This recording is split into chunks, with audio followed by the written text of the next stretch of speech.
Uh, Good morning, everybody.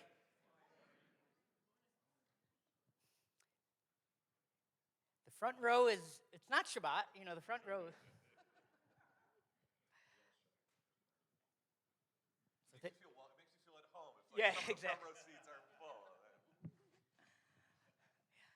full. So thank you, everyone, for being here. I want to thank our panelists who I'll introduce in just a moment.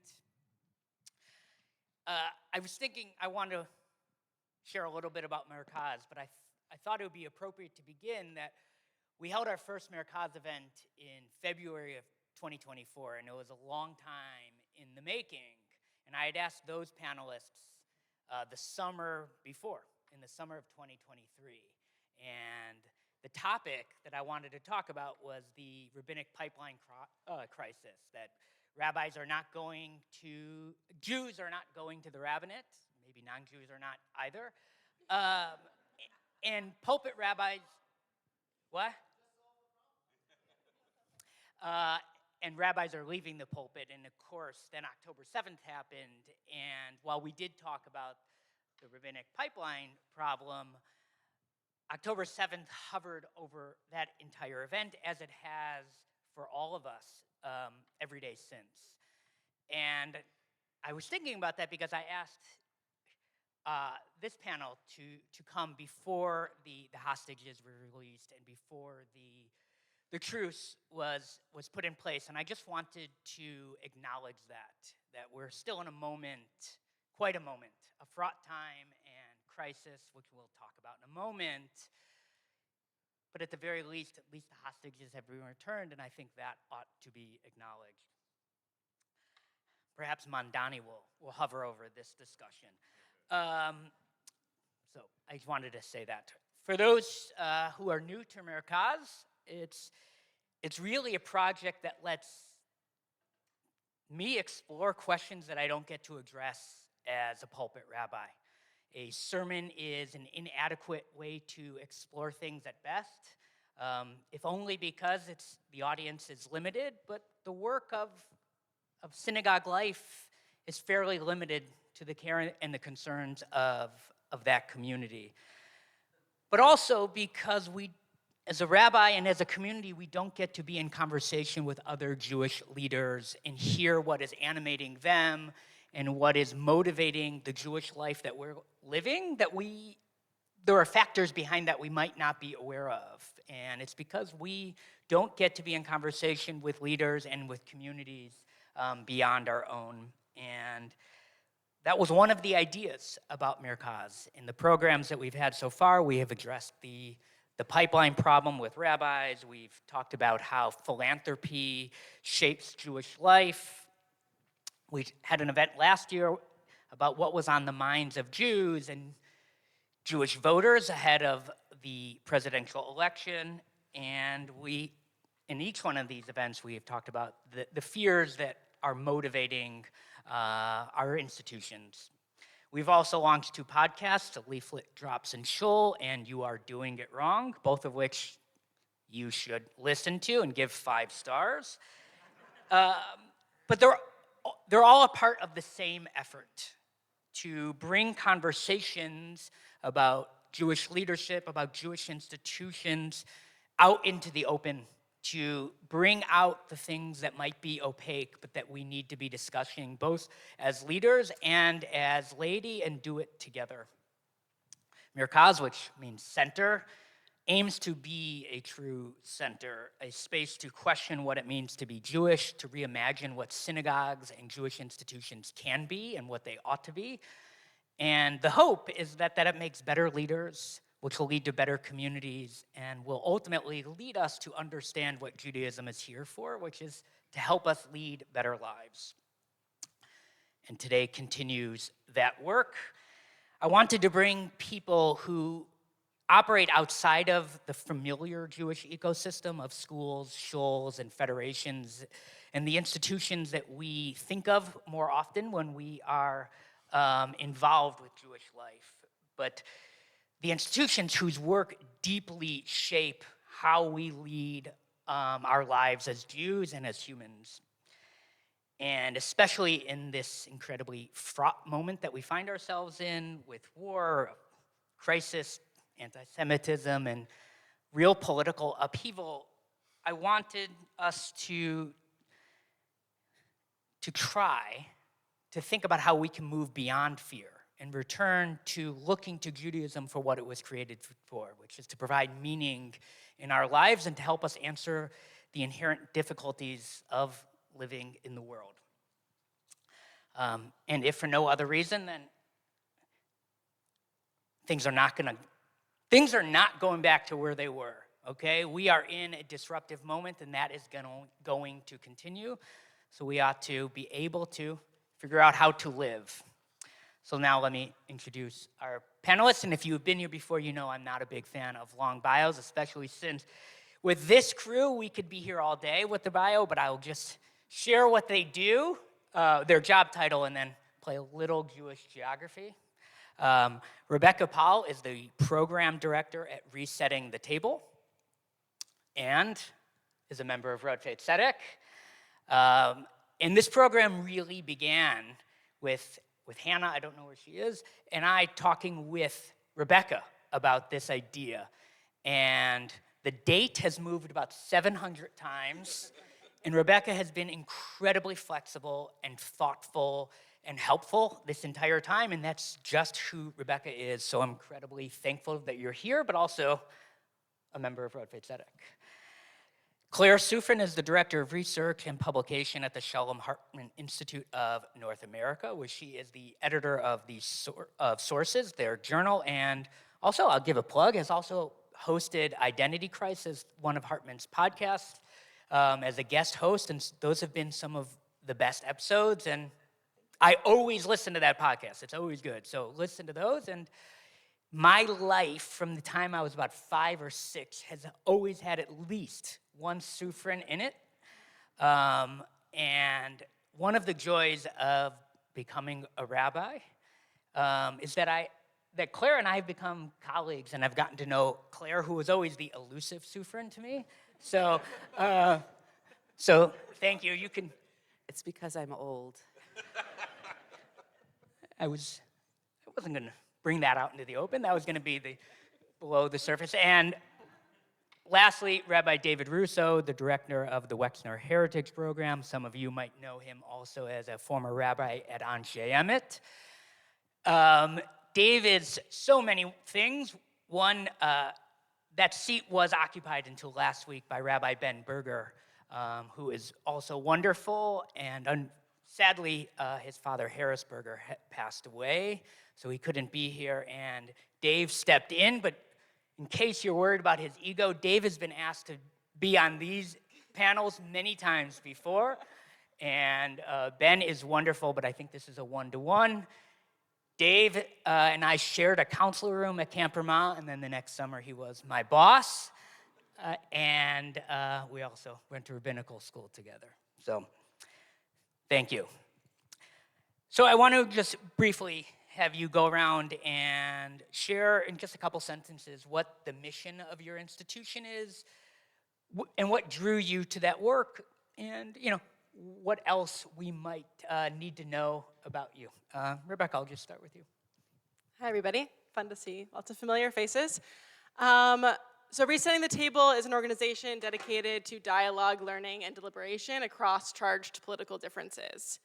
It was founded a little over 10 years ago to address the issues of polarization and sort of the difficult conversations happening in the American Jewish community about Israel. And obviously that work continues. But over the last few years, we have actually expanded our mission and work now beyond the Jewish community with other sectors in American political life to address all the divides that we are facing. And our goal is really about trying to figure out how we can go towards differences productively and transform our differences from a source of sort of destruction and the societal conflict that we are experiencing into a source of learning and communal strength. I was drawn to this work actually because I actually used to be a Hillel professional. I worked at Harvard Hillel, and I witnessed my students, who I was only 3 years older than the seniors at the time, which is sort of the nature of Hillel, but I witnessed my students going through the same exact fights about Israel in their Hillel, in their college life, as I had gone through just a few years earlier as a student myself at UC Berkeley. And I felt like all of the work that I was trying to do as a Hillel professional in building, pluralistic Jewish community, bringing students who were, giving the students who are very involved with Jewish life and would have showed up no matter what, what they needed, but also the students who would never have come in unless somebody really just invited them, and building that community. This conversation was getting in the way of all of that. It was destroying friendships. It was keeping people from walking in the door. So many people were like, I don't really want to come to Shabbat. I hear things get uncomfortable there, right? And so that felt like this cycle can't continue. And that's actually when I found Resetting the Table. I did a campus training now, which is something I now run. So that's just a fun full circle. But and it did at the time. I know Harvard's in the news a lot, and more work to be done. But at the time, with that group of students, it really did transform things. And so I feel really lucky to get to be bringing that now to campuses, other Jewish communities. My work primarily remains in the Jewish community, and then getting to also be part of the work that we're doing across the American political sphere as well. So the Hartman mission is a mouthful, so I actually looked it up. I'm going to read it to you. Our mission is to strengthen Jewish peoplehood, identity, and pluralism, to enhance the Jewish and democratic character of Israel, and to ensure that Judaism is a compelling force for good in the 21st century. The Institute as a whole dates back to the late 70s, early 80s, when it was founded in Jerusalem by Rabbi David Hartman. And our North American presence, for a long time we had like a fundraising wing, but as really sort of its own thing, for lack of a better word, doing work in North America. The North American branch is about 15 years old since it really revived and took off. We have 60 or so people working for the North American office, most in New York where we're based, and the rest of us scattered around the country. I'm one of 3 here in Chicago. And Sources, which is the bulk of my work, is our long-form English language journal, started during the pandemic with the first issues coming out in 2021. And I joined as editor the following year. So I've been doing that work for 3 years. I have an academic background. I have a PhD in religious studies and was on faculty helping to run the Jewish Studies Center at Northwestern before I left to go to Hartman. What drew me to Hartman's work, I didn't have a lot of interest in working in the Jewish community, generally speaking, but I have long admired the Hartman Institute. I had taught, I really appreciate David Hartman's work, and I love editing at the end of the day, so it was the right job. It was one of those, once I left, I realized how unhappy I had been in academia, but before I had a way out, I was just plugging along in the way you do at a job that's okay. I haven't looked back. Our rabbis teach us potchin bichvod achsanya. We begin by thanking our hosts, and David, and to all of you, and really to sit with the two of you, Rebecca and Claire, is such an honor for me. Around 40 years ago, the Wexner Foundation was created to really elevate leadership in Jewish communal spaces. And so some of that has been working with Jewish communal professionals, giving them leadership and creating cohorts to help them with their leadership in the Jewish community. Some of it's working with the Israeli public sector, helping Israeli public officials and NGO leaders, giving them leadership training so that they can better help Israeli civil society.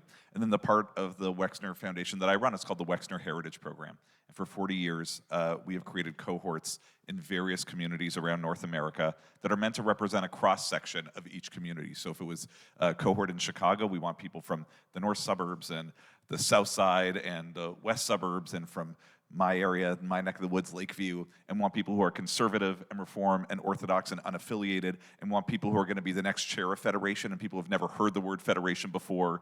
And we bring these leaders together for 2 years of intensive Jewish learning and learning about leadership. And after those 2 years, it can be really frustrating for the type A folks, because we don't say this is what you need to do and when, but we hope that they are going to do and build the next big thing that the community needs. So Chicago Jewish Day School, where I'm blessed, and David, I think you're blessed to be sending your kids to school, that was created by people who did the Wexner Heritage Program 30 years ago.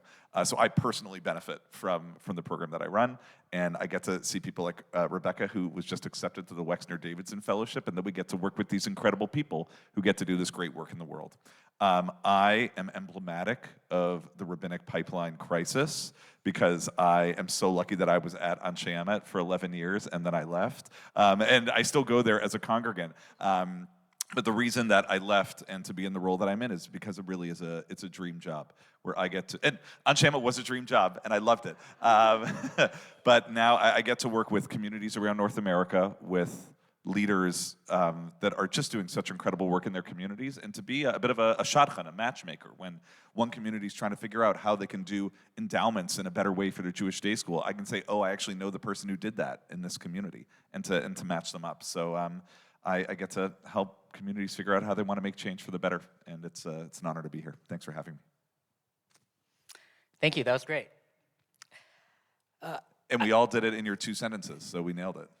I was counting. I mean, that was a little flexible, but I wanted to have our first question after that to be kind of a grounding of the moment of the work of the last couple years that you've been doing, or since October 7th, so that's 2 years. Claire, I thought I would start with you. I wanted each of you to share maybe a vignette or a moment of reflection that captures what the work has been like in the last 2 years, and I thought I would start with you, since my limited understanding, editing and writing is slower work. It's not on the front lines like in a Hillel or in a congregation. So what has the past 2 years been like? And yeah. Sure, thank you. It's a great question.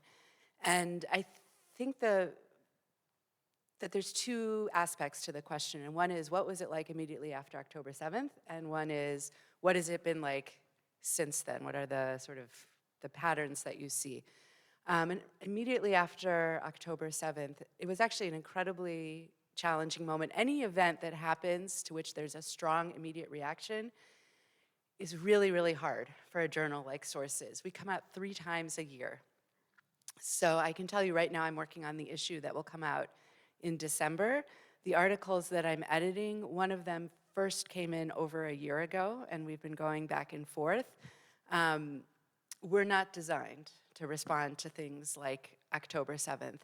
And there was this question, the issue that I had been working on October 5th, October 6th, 2023, was on ethics. It did end up coming out in spring of 24.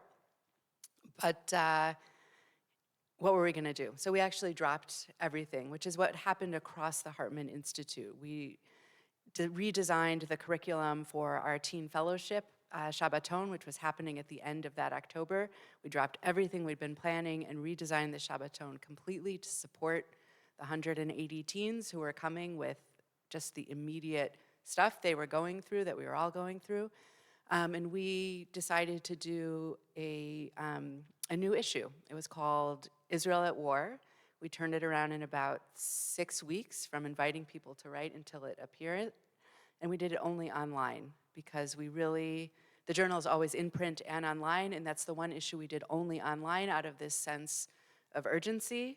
In retrospect, we all agree that was a mistake. We should have taken the time to work with our designer and produce a print issue. It would have delayed it, I don't know, by another 6 weeks or maybe even 2 months. But that for me captures, like, that decision that we made that was really so out of character for the entire project of the journal captures what that felt like at that moment. We had to get content to people immediately. We had to give them ideas and deeper thinking and so on and so forth.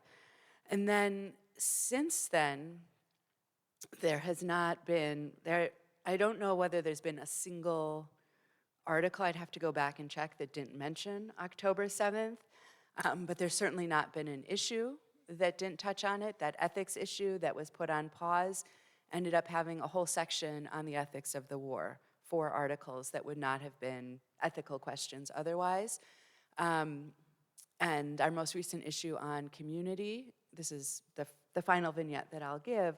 The issue that came out this summer on community was really important because, again, in the time between when I first began commissioning articles until the issue came out, there was a shift that I began to see coming organically from the writers toward a more hopeful tone, away from our communities are fracturing, what is happening, how can I talk to my kids, and so on and so forth, to our community, how are we going to rebuild community?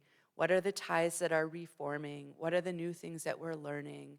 What's coming out of conversation across difference? And it was really heartening to see that happening. And it captures, I think, what we try to do with sources, which is to identify larger trends and then really push readers to think more deeply and to give them the tools and the texts and the things that they need to do that in their local settings.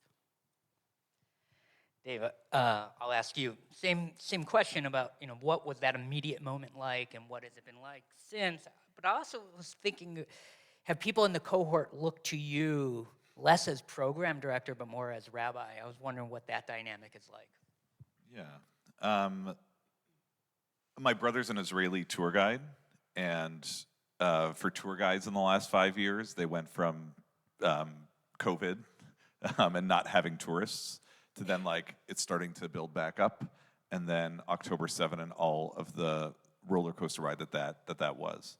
And for my brother, his mishpacha, he made aliyah, he moved to Israel, and his mishpacha me'ametz, that his adopted family in the kibbutz that he was living in, their son-in-law was killed. He has 6 young kids, his wife and 6 young kids.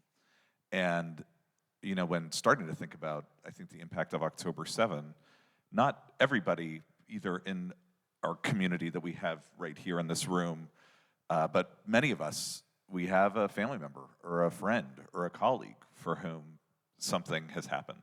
I'm thinking about one of my colleagues in Israel where her husband, who works primarily with an American audience, has had to be in miluim, in reserve duty, for the last 2+ years, and barely been home. So both not able to do his actual job and also not able to do any form of parenting while she's trying to juggle it all. And so I think for so many of us, that's what's happening in Israel. And then here in North America, we're seeing partnerships or relationships just fracturing in all parts of our lives. People who we thought maybe were there with us are not, or feeling at least some of that silence. And so that's one of the things that I'm noticing in all these places. And, David, to your question, I think I in general bring a rabbinic approach to a lot of things without, it's one of the nice pieces about my job is that when I run these cohorts, it's of course about leadership, but we realize that leadership isn't just somebody who sits in the front of the room, that they're a human being. And so, I was just talking to somebody in one cohort where they were having various issues with fertility. And so I was checking in with this one person and talking through what's been going on with them in their personal lives, because that affects who they are in every way. And so certainly there have been moments where that's come up. I just want to say that some of this has also led to these great innovations, and that none of this is, I'm not a person who thinks Gamzu Latova, wow, this is for good. I don't believe that. And Katie Berger is somebody who did the Wexner Heritage Program in Chicago here in 2017. She was already working on this before October 7, but since then the work has escalated, and she and her husband, J.R. Berger, and a committee of people, they're creating a private Jewish day school in downtown Chicago that's going to be opening about a year from now. And that was work that was happening before, and it's just accelerated since. So I think one of the things that we are seeing is, in the wake of such horrific tragedy, people saying this is an opportunity to create innovation and change and to make things that the community both needs and maybe has needed for some time, and to see what can come from it. Rebecca, not in a perverse way, but after October 7th, were you guys like, wow, now this is we're so needed. You know, this is not a nice to have, but this is really a dire situation that we're needed in. Yeah, I meant to pull the statistic, but the inquiries, I think our inquiries were up like 300%. We had to create a whole new system to field them, and that was both from the Jewish world, but also we got outreach from NFL teams, from Google and other Fortune 500 companies. It was just, people were in a we have no idea what to do moment. I myself, on a personal note, was on maternity leave, and was actually in LA with my family. And, you know, pretty quickly tuned back into work, almost because it was the only thing I could do, right? I needed somewhere to put my energy, and, you know, so tuned back into what was going on a little bit. But you know, so we were trying to meet this enormous need in a way that we could, you know, to the capacity that we could. But I think, like, even hearing both of you speak, the thing that I hear over and over again in all the programs I run is before October 7th and after October 7th, right? Like, it was a clear shift in not only, of course, just the world, but also in how all the community is thinking about things. So in our programs, we often ask people to respond to various prompts in the form of statements. And so one of the prompts that is very, very common in our Jewish communal programs is, I feel safer in the world because of Israel. And when people respond to that statement, almost always there's a, well, before October 7th, I would have answered this way, and after October 7th, here's how I feel. Right? And that's true for so many of the conversations that we've been having. And so it is clear that it is, you know, impacting not just, you know, like you said, like all the people who, you know, people we love, people we have connections to in Israel, in the region, but also just how we're approaching everything, right? Our conversations, our lives, what we're talking to with our children, right? Everything has that sort of before and after mode. And as a community, I think, you know, the work I do is about, you know, building containers for the most difficult conversations across difference. And I will say that, you know, that a lot of that was happening in before October 7th. It's sort of more and more and more, there were a lot of spaces for dialogue, right? The idea of fractures in the American Jewish community is not new, obviously.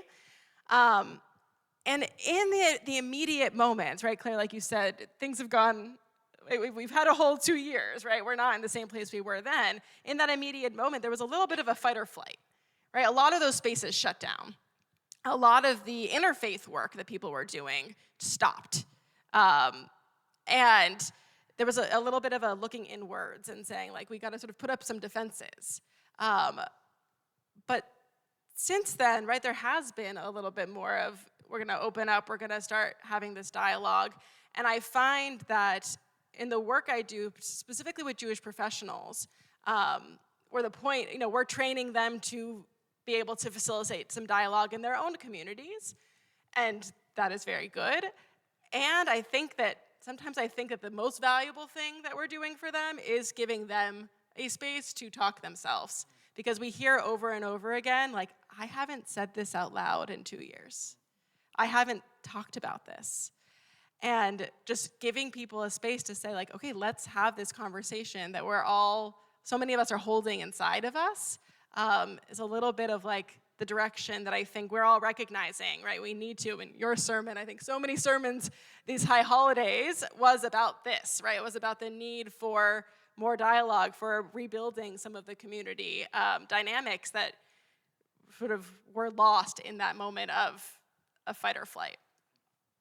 When, Rebecca, you might want to talk about it later, but I'm really impressed with what Resetting the Table is doing with Yom Rabin this upcoming week. So anyway, I don't know if, sorry, I'm just inserting myself here, but I'm very excited. I saw it a couple weeks ago. It was,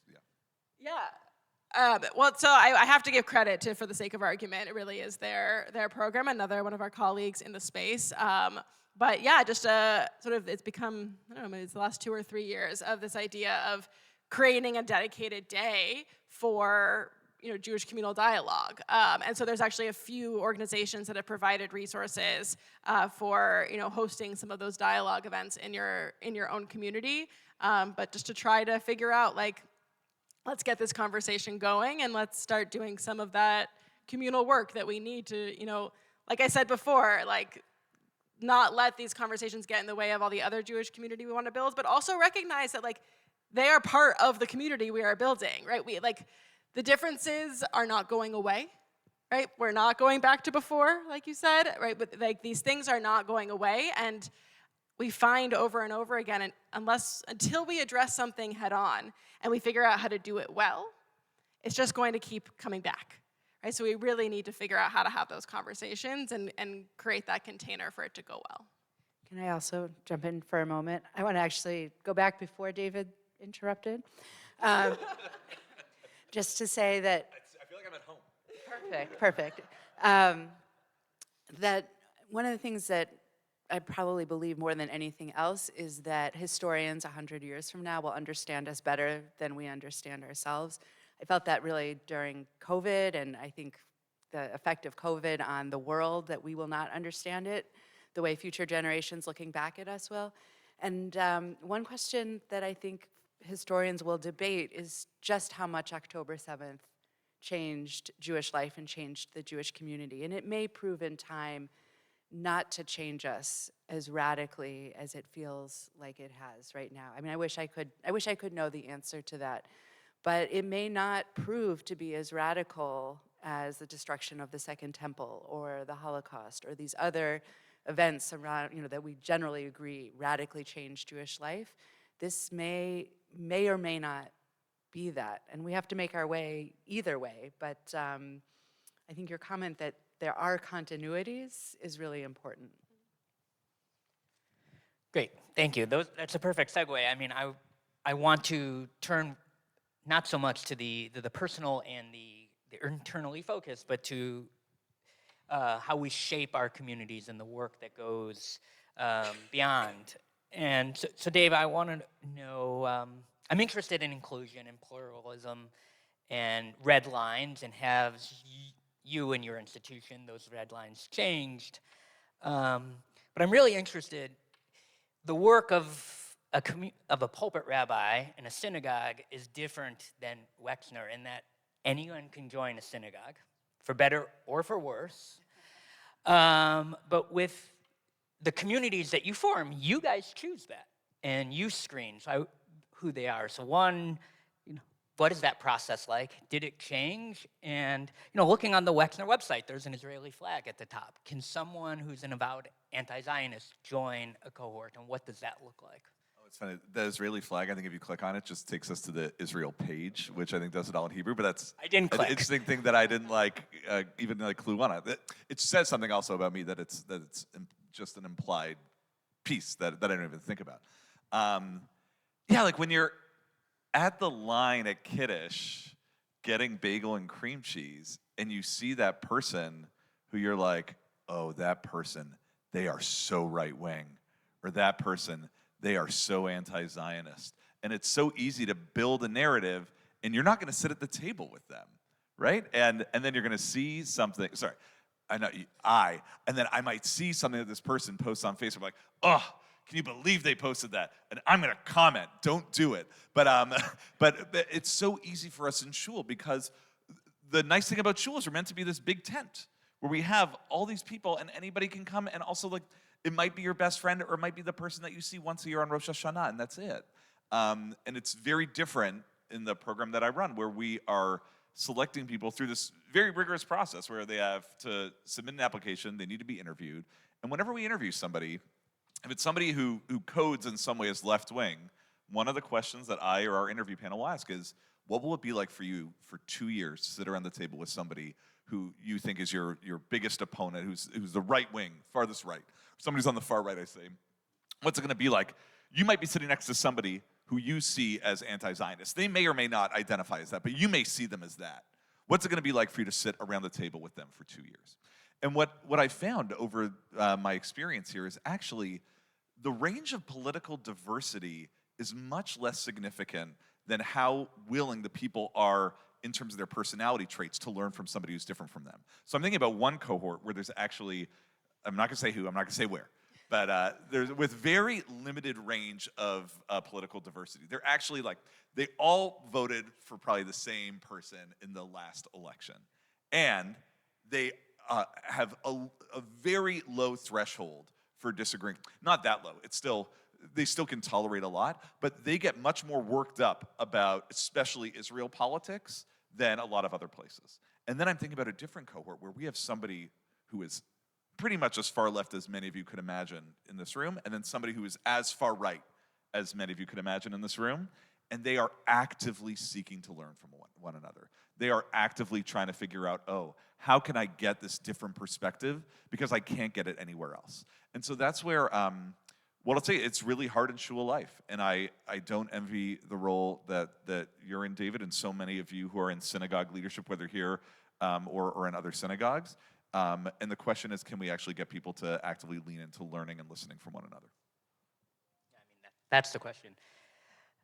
Claire, what has the conversation been like about what voices to include, what voices not, and how does that yield the audience that you're seeking?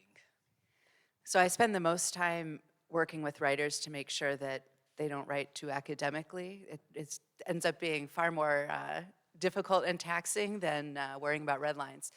But to answer your question directly, the red lines are very specific and very broad, which is I don't publish pieces that argue that Israel should not be either a Jewish or should not be a Jewish state or should not be a democratic state.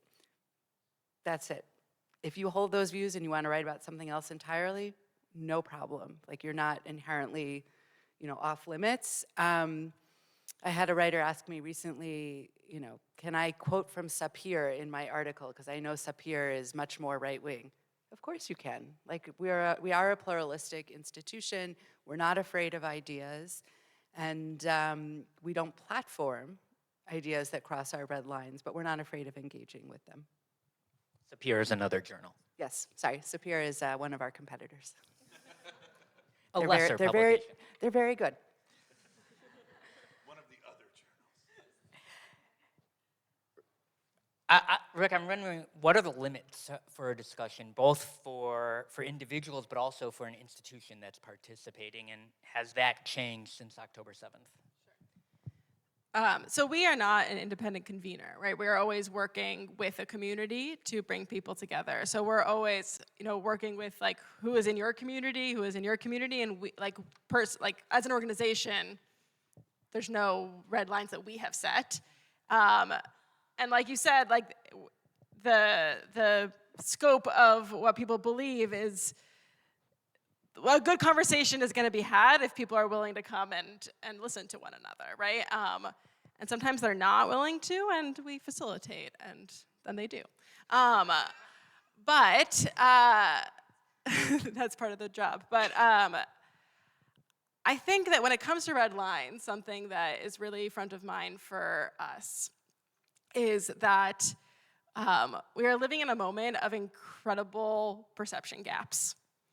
And there's been research that has found that, and I really like this, and those of you who showed up today might be in this category, that people who follow the news more, the more politically informed you are, the more likely you are to have sort of the worst perception gaps of the so-called other. Because we're reading the things that, whether it's the algorithm or just our choices, what we like to read, the commentators that we, enjoy, right? They're going to give us one sort of viewpoint. And so we are just sitting with massive, massive misunderstandings of the people who are from, other viewpoints, other backgrounds, other regions of the country, other parts of the city, right? There's just so many things that we are not seeing because we are living in silos. And so something that, what that leads to is that many of us in this moment are sort of drawing our red lines pretty close to us, right? Where we're thinking if you believe this, you are beyond the pale. And I am not saying therefore we should all go talk to white supremacists. Right? There are people who do that, right? There are actually people who they make it their mission. I think there's a jazz musician, Daryl Davis, who it makes it his mission to speak to Klansmen. And he has a closet full of hoods that people have sent him, like after their conversations. He keeps them with pride because they've said, you know what, you've changed my mind. I've left. Right? Some people are cut out for that work. You don't have to be. Right? That's not, we don't all have to do that. Right? But if we are writing off people who are just like a little or here, and we're saying, you are beyond the pale, then it doesn't leave us a lot of rooms for correcting those perception gaps. Right? It doesn't leave us a lot of rooms for really understanding what are the ideas and the people who are not so far away from us, maybe are sitting across from us at, over bagels and cream cheese, or we have really good Kiddush lunch here, so over anything that we have here, right? And like having those conversations. And so like I think when it comes to red lines, like the message I want to share is like, can we step out of our comfort zone a little bit and test that? And like, if you're like, no, this is my red line, I have to lead this conversation, you do that. But like, do we have a little bit more space? Because I think we all do have a little bit more space than we give ourselves credit for. In that vein, and something like that cohort that works so well together, you were talking about data. One of the gaps that, I'm really interested in getting beyond fear, in part because we need to like reach for the things that we can control rather than relinquishing so much of our resources to fear, the things we can't control. And the conversations that seem to need to happen that we have the ability to have or the access to is like generational differences. And I was wondering if you, just in your experience, whether as Jews or in your institutions, you have any thoughts on how to bridge maybe it's just a perception gap, but between different There's real differences. There are some real differences, but perception is a part of that, between different generations. And whoever, Dave, go ahead. Well, I'll say for me, it's funny, when you pose this to us, I was thinking, of course, there are generational differences, but there's so many ways in which people who come from different backgrounds can experience it, which then affect having this different perspective. So just speaking personally, I'm born and raised Canadian, and I'll say what I know, and right now I'm actually working with 2 communities in Canada, and it's helpful, though the only words that I say that sound Canadian are sorry and borrow. Those are the 2 that I can't shake. But so when I'm in Canada, I try to like lean more into my like older Canadian accent that I've now shed in order to get through a sentence, because otherwise Americans say about again. Like that's what they have.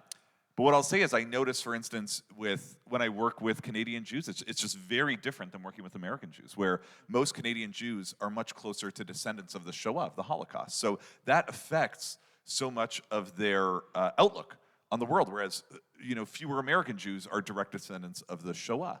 Or Canadian Jews in this way are like much more similar to a lot of like European or Central and South American. Also, I'm like totally stereotyping, offering these like general swaths, but what I notice in some of this work is that, of course, like your upbringing shapes so much of who you are. And so, of course, I think there are generational pieces where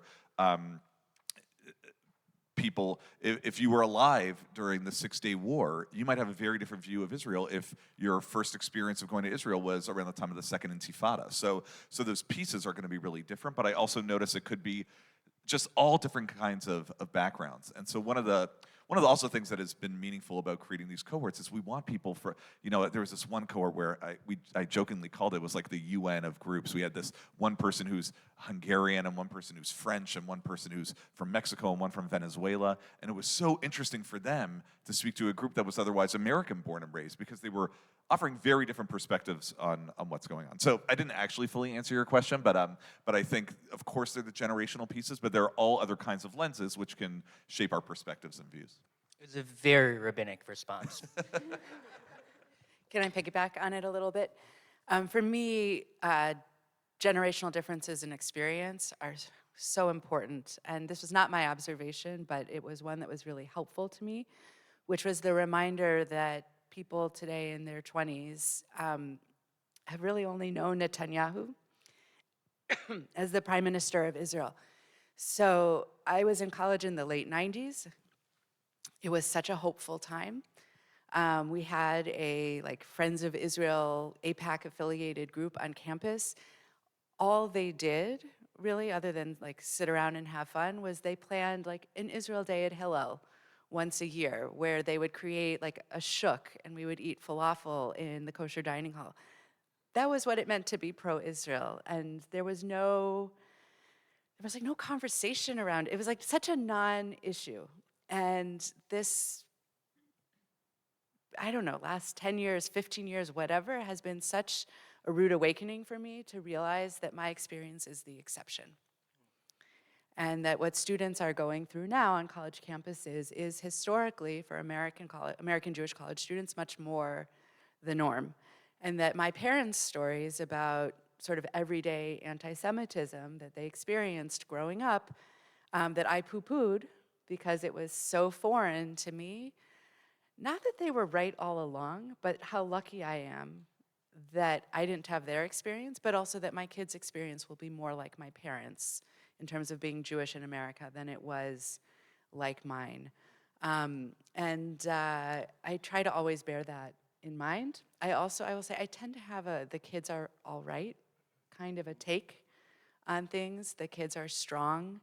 The kids are dealing with hard things, but they can do it. And that there's a real difference between feeling uncomfortable, which I think a lot of Jewish college students have experienced in ways, again, that I never did. There's a real difference between being uncomfortable and being unsafe. And that we don't do them any favors when we tell them that they're unsafe and treat them like they're in immediate danger rather than discomfort. And I also see a lot of families who are dealing, whose students are not coming back and saying, I'm unsafe, but rather are coming back and saying, why didn't you teach me the truth about Israel? And I'm skipping class to go live in an encampment. That's now old news, but it really happened. And I think it's on both generations. I think it is on the young people to realize that their parents are imperfect, and that's okay. Right? It's a coming of age experience of realizing your parents screwed up and weren't perfect and tried to protect you maybe by telling you a certain story about Israel. But also it's on the parents to talk with their kids about how, I'm imagining some of you in the room might have students who are angry with you in this way, who are maybe part of a group like Jewish Voices for Peace. Well, how do you deal you yourself with the cognitive dissonance between Israel as you want it to be and Israel as it actually is? That should be a live tension for all of us and something we should be able to talk about. And I love that language. It's totally Hartman language, Israel as I want it to be versus Israel as it is. And I find that language alone can actually really open conversations as well as just general postures of grace from young people toward their parents and parents toward their kids. So one of the things that we start with in a Resetting the Table program, if you come to our sort of classic Speaking Across Conflict workshop, the place where we start is with story. And we ask people to respond to a prompt, which is a moment in your life that has most powerfully formed or shaped your political or moral outlook. Or you could also start with a moment in your life that has shaped your relationship to Israel, depending on sort of what the focus of the program is. And the reason why we want to start with sharing these moments, with sharing these stories with one another, is because those stories, those experiences, the things that we have learned, the things that we heard in school, the conversations we've had with our parents, the elections that we've experienced, all these things are the sort of fruits of what is going to create the opinions that we have. Right? We are not walking lists of talking points. Right? And when I think sort of building what you were saying, when we give our high school seniors lists of talking points to arm them with knowledge to go to campus, I think we're doing them a disservice. Because that's not, we are human beings. And so starting with these stories, right, to understand, right? Maybe this college student, right, only knowing Netanyahu as the prime minister of Israel versus, talking to their parent, to their grandparent, who had a very different experience with Israel, who had an existential threat experience, right? Being able to understand where those moments were, where those stories were, can really start the conversation in a different place. And so that when somebody says, I believe X, I believe Y, you can say, okay, I maybe still vehemently disagree, but I understand how you got there, right? This is starting to make some sense to me. And so that I can then say to you, okay, here's what really matters to you. I'm understanding what's at the heart of it. Instead of saying, like, I'm listening to you to find the flaws in your argument, I'm listening to you to prepare my next statement, right? I'm listening to you so that I can understand, like, how you want to be understood. And I'm going to prove to you that I have now understood you in the way that you want to be understood. And that's sort of at the heart of all of our methodology. Because, like, I mean, you and I, we went to college at very different times, right? In my freshman year, I think the first boycott, divestment, and sanctions campaign happened on a college campus, because UC Berkeley likes to be first. And, right, that shaped my college experience. I was also fine. I loved college. We had a great Jewish life, right? Actually, the Hillel director was here going on a tour with his son of UChicago on Friday, and he did my wedding, right? And so all of that was beautiful, and that was part of my college experience. And so these moments shape us. So I guess when it comes to any conversation, but particularly intergenerational conversations, I would really encourage people to start there, right? What are the stories that have shaped you? What are these moments in your life that you feel like have informed your worldview? Are we at a final question moment, Hannah? Okay. I had a great question. Well, I'll keep that for next time. I'm going to combine two of the questions that I sent you, and I want you to think about what you've, in this vein of these conversations, I statements, and leading with your own storytelling, what do you think is within our control to bring a moment that is not just hopeful, but shines real light on the possibility that things can get better, or things that you have seen that lead you to believe that things are trending in a more positive direction, at least for institutional Judaism? I've rephrased it, so if you want a second to think about that. So this is a meta answer, I apologize. I have a colleague at Hartman who's Israeli and just returned to Israel after being a scholar in residence in Berkeley for 3 years and traveling around the country. And she says that at every talk she ever gave in America, it always ended with the question, what gives you hope? And that in the beginning, she would sit there thinking, what gives me hope? Like, what a ridiculous question. I've just sat here and talked the whole time about how I have no hope. Like, these stupid Americans, they're so optimistic. They always think you could end with hope. And she ended up writing an article for Sources about that experience, in part, and where she ended up after 3 years, which is she remembered she's from a country whose national anthem is called Hatikva, the hope. And she argued in this article, actually, that Israelis could stand to learn something from American Jews about our perpetual hopefulness and optimism, even as we're at a moment where, as she observes, our hopefulness and our optimism is really being challenged. And I think maybe that was what she's done for me is given me a chance. She's reflected back to me how I appear as how we appear as American Jews, and it was a really important reminder. So I think I guess I'm arguing there's kind of an innate American sensibility to American Jews that gives us a little bit of optimism, a little bit of hope always, a sense of progress and moving forward. And our country is struggling with that 1,000% right now, and the Jewish community is struggling with that.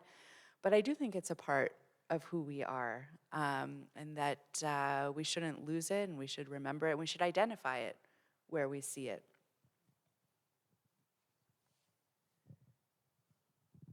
So I was facilitating a workshop a few years ago at Columbia Barnard Hillel.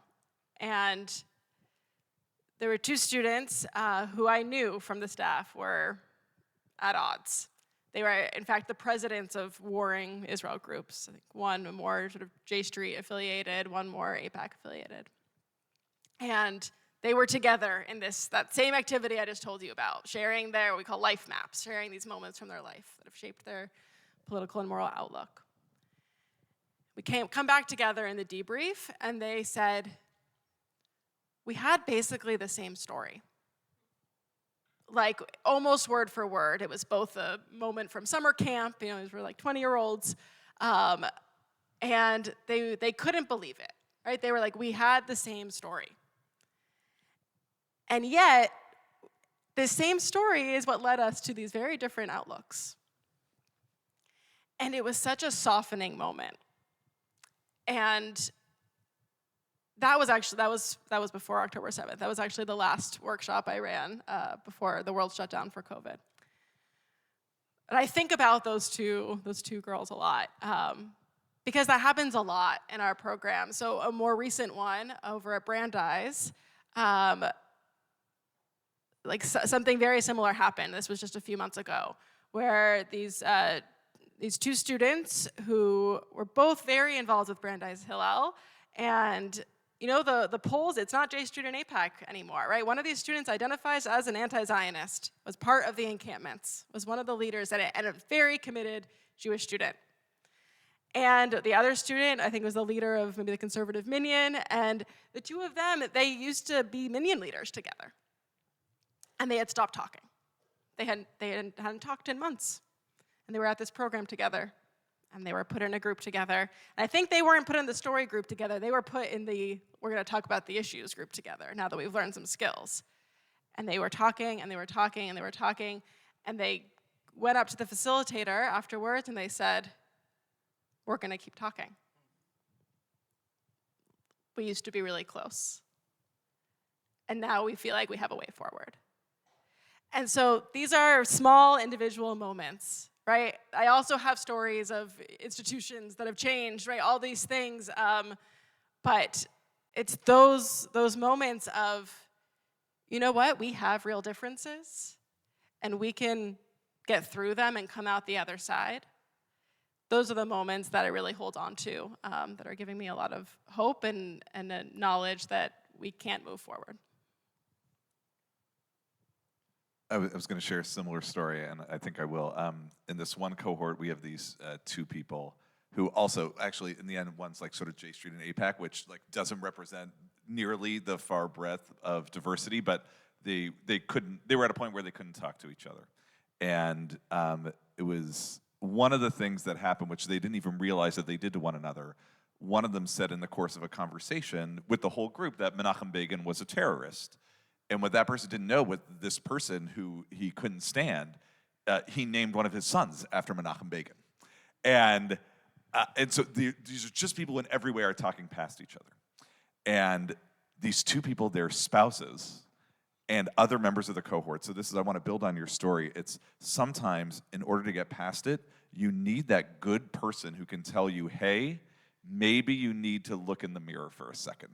And in this case, their spouses and a few of the people who had really strong street credit in the group said, A, you're not actually learning, and B, you're preventing our group from learning together. And so when we were all in Israel, I bring our cohorts to Israel once in the 2-year experience, and they were both like a little tipsy from a little wine on Erev Shabbat, Friday night, overlooking the beautiful stars over the old city with a gorgeous view. And the combination of like the right setting and the right people probably didn't hurt that they were a drink or two in. And I'm not saying that's what we need to solve these things, but sometimes it helps. These two people hashed out and had one of the hard conversations, and they didn't solve everything. And at times, each of them wanted to walk away, but they stayed in the conversation. So I wanted to pick up on that point. You mentioned Mamdani in passing before, David, and I just wanted to say, it's interesting that the letter, so for those of you who aren't following it, Rabbi Elliot Cosgrove especially gave this very prominent sermon that was spread around, and you're probably over, I think, 1,000 rabbis then signed on to a letter that quoted it. So there's another article which then says Elliot Cosgrove himself didn't actually sign the letter that quotes him because he doesn't sign onto letters. And I just want to say, I think it's so easy for us. So there's one more article, if I can get you to read it, and I can send these articles to you, David, if people want to see it afterwards, by Rabbi Shira Koch-Epstein, who runs ATRA, which is the center that's really meant to help rabbis and support rabbis in their work. And she has this incredible article where she says that so many people in communities are pushing their rabbis to say, did you sign on or did you not sign on, putting them in an absolutely impossible situation for their communities. So if we can move away from saying, we need our people to think one thing and sign on to the dotted line, and instead, can we have some of these conversations? And they only work in these smaller contexts. They can't be in this larger settings. Otherwise, we're really harming ourselves. So there's one last piece, David, and thank you for, I have so many stories I want to share and things I want to do, so I just want to give this other piece of hope, too. One is we are starting this new program through the Wexner Foundation called Wexner Resilient Leaders. We're bringing in 45 Israeli leaders from Israel's north and south who are doing rebuilding work. We have, I was just writing this before I came here, Dr. Michal Tzoran. Her son Rotem was killed in December 2023 in Gaza. She oversees trade for some of the area kibbutzim decimated by the war. And another one of our fellows, Professor Khatam Hussein, she is the deputy director of the Galilee Medical Center. She is rebuilding critical medical infrastructure that supports both Druze and Jewish community in Israel's north. These are people who are doing the work of rebuilding, and we get to have them here in Chicago for 3 weeks in the month of November, and I hope at some point or another, some of you will get to interact with some of these people. And then finally, my kids are at Chicago Jewish Day School, and my middle one, Lior, was giving the Dvar Torah at the Thursday morning services for the younger age group, and my youngest one, Lev, who's in first grade, he was reading Torah for the first time. And my parents came in from Canada to hear it, and I had them look right to their right, because there were 3 kids sitting next to each other. I don't know if you've gotten to this point yet at CG. Yeah, you have. There's one kid who has a Reform Siddur, one kid who's using an Orthodox Siddur, and one who's using an Orthodox Siddur. And their parents get to choose which Siddur. This is where the generational divide. The parents get to pick. But the way that they know what page they're on is they have, it's so simple, but I think it's the most moving thing. They have different colored sticky tabs. And so they say, turn to the red Post-it note for the Shema. And all of the kids are saying the same tefillah, words that our ancestors wrote thousands of years ago, and yet they are able to hold that with the differences of the different denominations and Siddurim that they hold in their hands.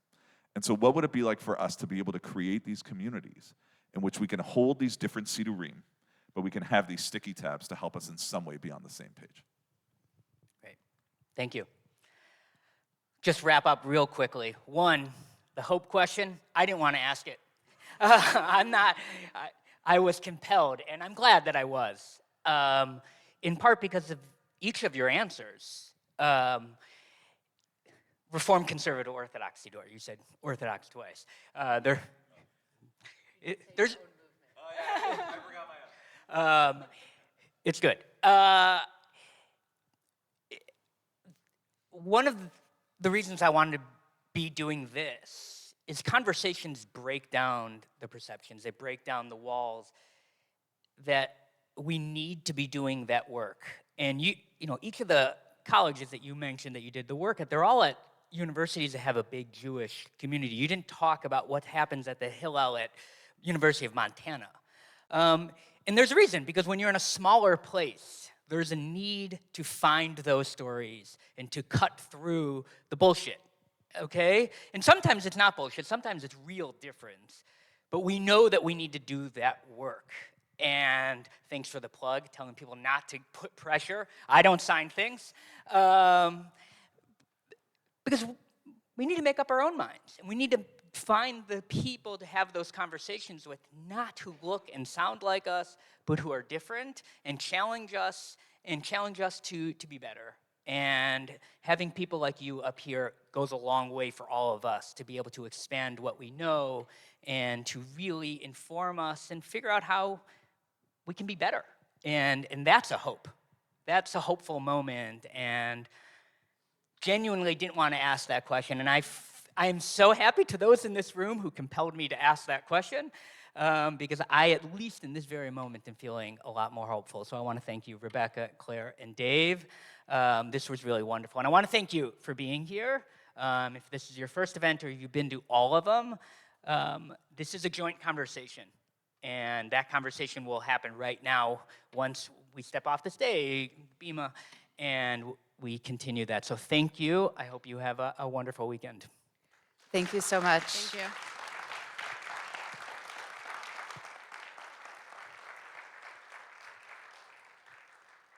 Thank you, Mike, back there.